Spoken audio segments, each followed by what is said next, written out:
Why are there not more people talking about the profound characteristics and emotional depth of elegies? That's what an elegy does. It captures the essence of sorrow and remembrance. Rooted in the Greek word elegos, meaning a song of mourning, an elegy is a poem or song that laments the dead, weaving together history and emotion.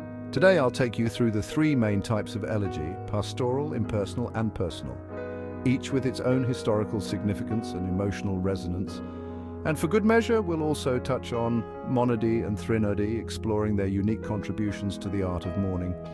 First up, the pastoral elegy. This type of elegy idealizes rural life and landscapes, often featuring shepherds in a serene, rustic setting, evoking a timeless connection to nature. Think of it as a way to romanticize the natural world while lamenting a loss, blending beauty with sorrow. A classic example is John Milton's Lycidas, where he mourns the death of his friend Edward King, using shepherd imagery to express his grief and the transient nature of life. Next, let's move on to the impersonal elegy. This type is less about the poet's personal loss and more about universal themes of mortality and loss, reflecting on the human condition. It's reflective rather than emotional, pondering life and death from a broader perspective, often with a historical lens.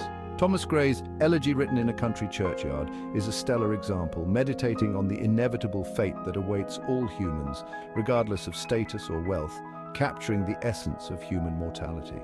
Finally, we have the personal elegy. This one's raw and intimate, diving deep into the poet's personal grief, often revealing the historical context of their loss.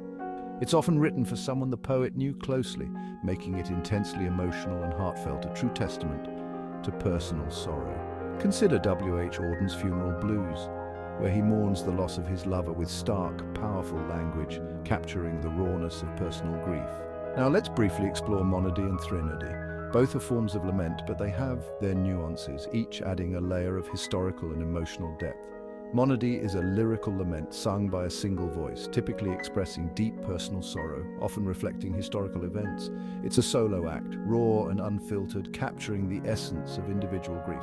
An example is Adonais by Percy Bysshe Shelley, a monody mourning the death of fellow poet John Keats, blending personal sorrow with historical significance. Threnody, on the other hand, is a song of lamentation for the dead, often reflecting collective historical tragedies. It's more communal, often performed in groups, and can be part of a larger ritual of mourning, capturing the collective grief of a community. A notable example is Threnody for the Victims of Hiroshima by Krzysztof Penderecki, a haunting musical composition reflecting on the tragedy of Hiroshima, blending historical significance with emotional depth. So there you have it. The pastoral elegy romanticizes rural life, the impersonal elegy reflects on universal themes, and the personal elegy dives into individual grief, each with its own historical and emotional significance. Monody and threnody add their own unique flavors to the art of mourning, each capturing different facets of sorrow and history.